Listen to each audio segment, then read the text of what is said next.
As the title of the session suggests, this panel is about advertising governance. Now, a number of you in the audience may be familiar with general principles around governance at a corporate board level. I'm thinking monitoring of performance, setting organisational structure, risk management, compliance, and actually, if Samantha's still in the room, her presentation was a perfect setup for this discussion. There'll be a number of themes that we circle back to and touch on. But what does it mean when we talk about governance in advertising? Now, The Guardian has a relatively unique ownership structure in the Australian media landscape. The Guardian media group is not owned by a billionaire, nor does it have multiple shareholders. In fact, it has just one, which is the Scott Trust. But what we do have in number is our readers, whom we have made a pact with, and they put their trust in us to publish trustworthy, factual and high-quality journalism. And in return, they support what we do through funding us. So it's a very happy relationship that we have with our readers. And within that framework, that's where we position our governance work. So to get into the conversation, Alison, we are seeing in the advertising sector quite a bit of movement around what constitutes greenwashing and what's happening in that space. It is a space of flux. However, we have the ACCC guidelines and the soon-to-be adopted, I think it comes into effect March next year, the AANA code on environmental claims. But when it comes to the broad position of governance, how does Guardian Australia approach advertising governance, and why is it important? Yeah, I mean, I think in Australia and globally, The Guardian really approaches governance essentially from where our editorial values lie. And that's about following the facts. We know that in greenwashing, as you alluded to, this is a very busy and complex space, and it can be quite difficult to pin down exactly what the facts are. But for us, this sits in our climate and environment reporting mostly, sometimes in our lifestyle section as well. And finding out what the facts are basically mean for us following the science. And pretty much everything we write in this space, whether it's about electric vehicles or carbon emissions or the climate conference that's going on at the moment in Azerbaijan, everything we write is very, very well read. And in terms of approaching greenwashing, we think that it's super important to debunk claims that we don't necessarily think represent the facts. And as the climate crisis deepens, you know, we are aware that some brands, businesses or politicians may see an advantage in projecting a certain message that we don't necessarily think is backed up by the facts. So we do that interrogation editorially, and it's that pact with our readers that you alluded to that is, you know, really super important from that perspective. Our readers tell us that the trustworthy nature of Guardian journalism is one of the key reasons they come to us. Their trust is hard won and easily lost. So ultimately, we know we are responsible to the readers, whether it is in editorial or what we're advertising. And when we get it wrong or we advertise something they don't like, they do let us know. I mean, we did have more complaints about gambling advertising than almost anything else we've ever had we've ever advertised, and we'll talk about that a little bit later with Shannon. So we know that this is an important part of our trust, and it flows through, I think, from our editorial values that we operate on right through our business and into our commercial business, and essentially into the governance that we do in terms of what sort of advertising we take and how we tell the stories of brands. I mean, that's a good point. As Rebecca alluded to, or specifically mentioned, I sit in the branded content team, and that principle of truth guides a lot of what we do, both from a branded content point of view, but also advertising more generally. And what we are attempting to do is to develop really influential campaigns for our clients with integrity baked in. And we're increasingly doing that at scale. The Guardian is fast approaching on some of the incumbent Australian media brands.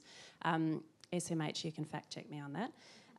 But this means that our commercial teams are also pressure testing facts as the editorial teams do. And we approach our branded content and our advertising pitches with a sense of judiciousness, and we really pressure test, and we look very closely at claims that are accurate, verifiable. These are some of the principles that we'll come back to. They are evident in the ACCC guidelines and the other codes. And what we are aiming to do is really build on that partnership that we have with our readers, where the trust sits central to both our advertising and our reader revenue. And we're able to do this on our branded team because we have expertise within our staff structure, specifically around fact-checking, for example. We have a lot of shared skill set with our editorial colleagues, which really, I think, adds a value proposition. Now, Shannon, I'm going to come to you. Is your mic hot? You're alive? Yeah. Yes. Okay, great. Yes, I'm working. Now, you've recently joined The Guardian as head of advertising from News Corp, where you were GM of audio. And throughout your career with News and before that with magazines, you've worked with a wide range of clients. How does this approach that Alison and I have just discussed around governance align with your previous experience? And what do you think, in your view, is driving this desire for trust in advertising? Yeah, so I've come from News Corp. I see a few old colleagues here, where really we had little to no governance, I would say, on the different advertising that we took.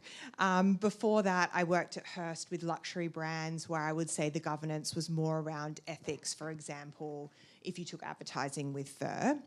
Whereas obviously now being at The Guardian, it is the most modern and advanced approach to governance that I've seen from an advertising perspective. And we have a very clear process and guidelines that we follow with advertisers. In terms of what's driving that desire for trust, I think you can look at it from both a brand and a consumer perspective. So from a brand perspective, we know that advertisers want to build deep relationships with their customers, and based on obviously the topic that we're talking here today, having a really clear focus on ESG and how you're communicating that to your audience is obviously how you're going to build and gain that trust with them. But then also you need to think about it from a consumer perspective and what they're thinking. And there's some recent stats that came out that said kind of 76% of consumers choose to buy brands that align with what their values are.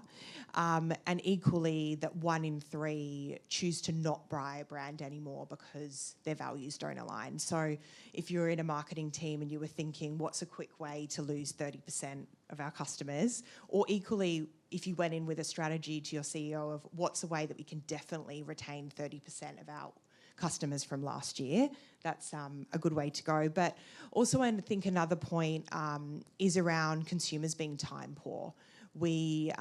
Everyone's busy and we don't have the time to fact check every brand that we're buying from. So I guess that's where The Guardian comes in, and what we do with the advertisers that we work with in our governance process is that if a brand is accurately advertising their sustainability claims, we're doing the fact checking on it, then the reality is that consumers can trust what the claims that they're making. Yeah, and I'm just going to pick up on one point that you made, because that's an interesting hypothetical with marketing teams sort of pitching, up the ladder of this is a surefire way for us to retain or gain more consumers. When the ACCC released its initial findings, March 2022, I think it was, where they did their internet sweep, I think they found internet sweep of environmental claims. They found something like 57% of companies were making what they, I think, referred to as concerning claims, and there were clear definitions as to what constituted concerning. But it spotlighted that, some businesses, when they go into this space of developing products or processes that are more sustainable, are often incurring additional costs that product often reaches shelves at a slightly higher price point, and there is a potential for a cooling effect with companies that are actually making those real changes internally in terms of their production cycles if greenwashing goes unchecked. Because as you said, you have consumers wanting to align with brands that reflect their values, and it's easy to make the claims. It's more difficult to prove them as our governance process sort of stacks up. And I think there is a danger if that greenwashing process does go unchecked that it will potentially cool off legitimate action with companies who are making the real change. And that is part of the reason why The Guardian, for example, focuses very specifically on creating an ads environment that is safe and trusted for the brands that are responsible and ethical and doing the hard work. So Shannon, I suppose just to further on from your statement earlier, why should advertisers focus on governance now and into the future? Yeah, I think that 57% is pretty alarming. So over 1 in 2 products you're looking at, those brands aren't telling accurate stories. So I think the 2 main things to focus on from that perspective and focusing on governance in general is exactly linking to that in integrity, making sure that what you're saying is true. No one sets out to be called out for greenwashing, or at least that's what we like to believe. And then the other reason is revenue. It's the reality, right? We're all here because we all make money, but when it comes to a brand perspective and what you're selling, you want to make money. And what we've said before with those stats around people are buying brands that align with their values, I think they're probably the 2 key reasons. So I guess what that really means is that brands should be accurate with their claims and then really take the next steps to advertise around, for example, trusted content so that you can have the benefit of that. And that's why we have our governance process, which we've been talking about, because we obviously like to align with brands that align with our own corporate goals. I think everyone would have seen our stance on, for example, climate change and fossil fuels and the different advertising we take or not, and of course gambling, which we'll come to a little bit later. Just to circle back and pick up on a point, in addition to brand risk, when brands are stepping off into the wrong direction in terms of their sustainability storytelling, we are seeing the ACCC start to investigate alleged cases of greenwashing, so there is the potential for fines down the line as well.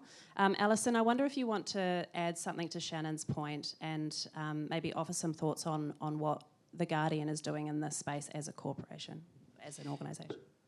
Sure. I mean, we obviously are a company and we're on our own journey. We have set a target of reducing our own carbon emissions in the global business by 67% by 2030. That's on 2020 levels. As of this year, we are about halfway there, I think, or slightly more. We've reduced emissions by 43%. And look, we recognise that we're on a journey. Many brands are on a journey. This is a developing space, and that's something that we also, in our commercial team, help our brands tell the story of the journey that they're on.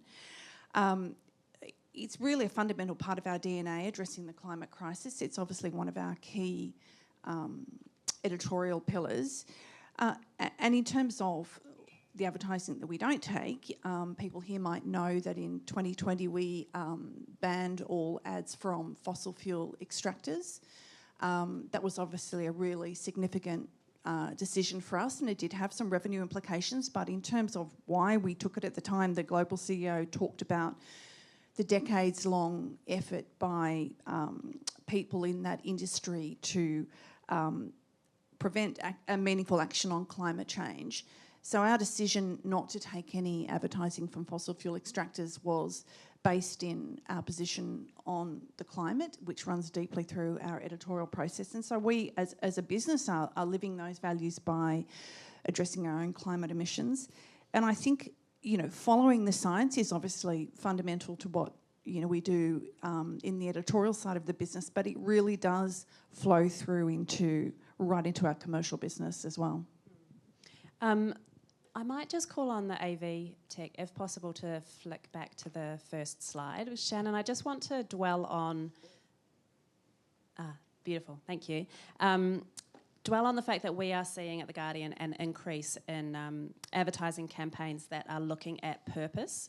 And we've recently worked with L'Oreal Group, who I'm sure is familiar to all of you in the room, on a series of campaigns, and we worked closely with them through the governance process, and they sent through a fantastic testimonial. I'm just going to read from the top. You'll see part of it on the screen.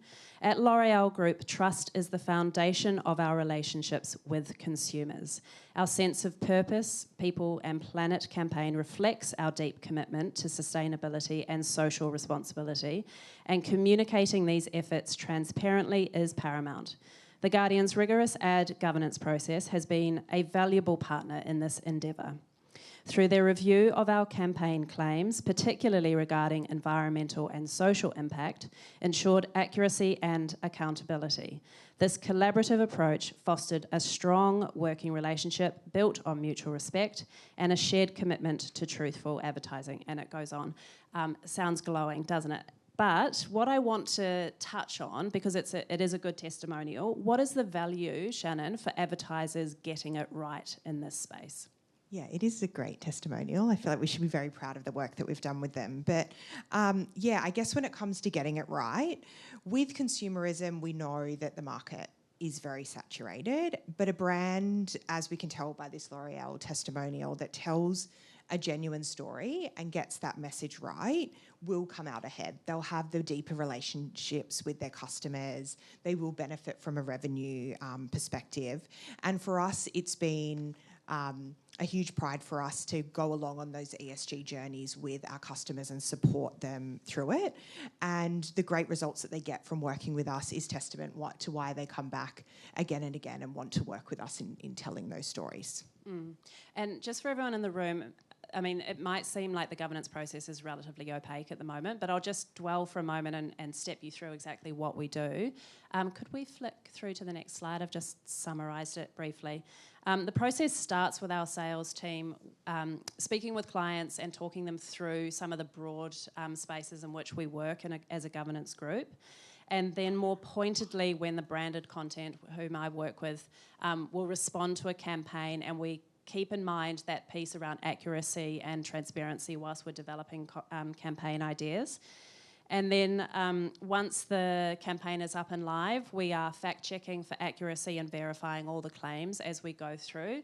And we also offer a similar service when it comes to display assets. They are fact-checked prior to display window, with that test of accuracy being front and centre in what we do. We have expertise on the team that really helps clients to work their way through some of these tricky spaces in marketing, especially when it is to do with sustainability messaging.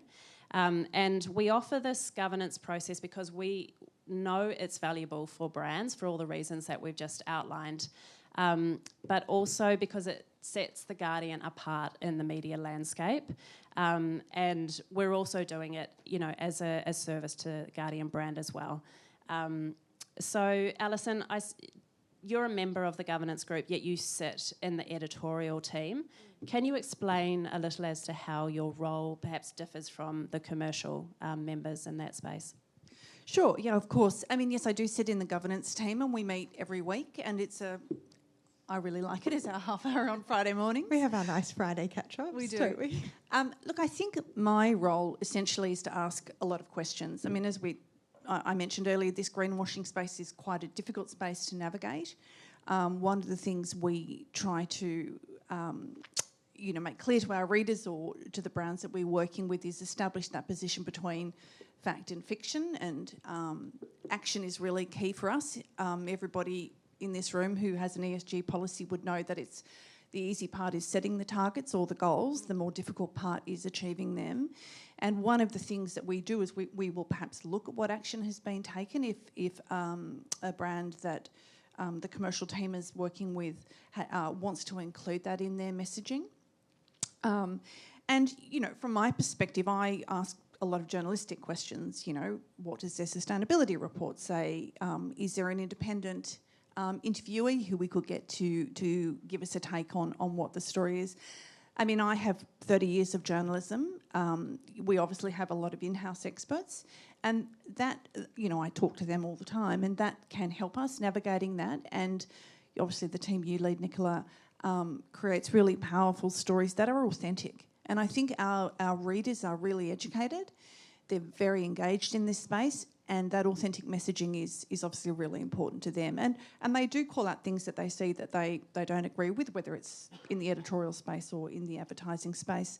I mean, obviously, you guys use the ACCC principles as you do it. You know, we want claims to reflect the actual benefits. You know, for example, if you're planting 150 corals on the barrier reef and you claim that you're saving the barrier reef, that's obviously not reality because there's 100 billion corals up there. So we want to set things in that context. And it's that overall impression that a campaign might be leaving, that the accuracy of that is really important to us. So essentially my role is to work with Nicola and Shannon and the team to ensure that whatever we're saying actually does what it says on the tin, effectively. That's a good point. I'm mindful of time and hoping the audience has a few questions. So Shannon, I might just throw to you. We started this conversation asking why advertising governance has become a topical issue for readers, consumers and business leaders. You've mentioned ESG policies a number of times. And obviously trying to bridge that divide between board level strategy and marketing departments' ambitions. But what takeaway would you like to leave our audience with? Yeah, so I guess if I'm talking from a commercial perspective, that our governance process is a positive thing, that it supports clients to tell the right stories and it builds trust with our audiences. We were all looking at each other sitting over here when Samantha was talking. We were like, oh, this is a great segue into talking about gambling, which I'm sure all of you saw the stance that The Guardian took back in June 2023 to no longer take gambling advertising at all. And look, at the time, I wasn't in the business, but it was our fastest growing source of ad revenue. And I've been told that we definitely could have become reliant on that source of revenue. And coming also from a News Corp background, in my role especially, I did a lot of work with gambling clients. So it is a big decision to take and a stance to take, but The Guardian has taken that, and kind of 18 months on, it's interesting to hear that it's a 3-year potential phase-out plan when we've taken that stance a lot earlier. But I guess we like to see ourselves as leaders in this space, hence why we're here today.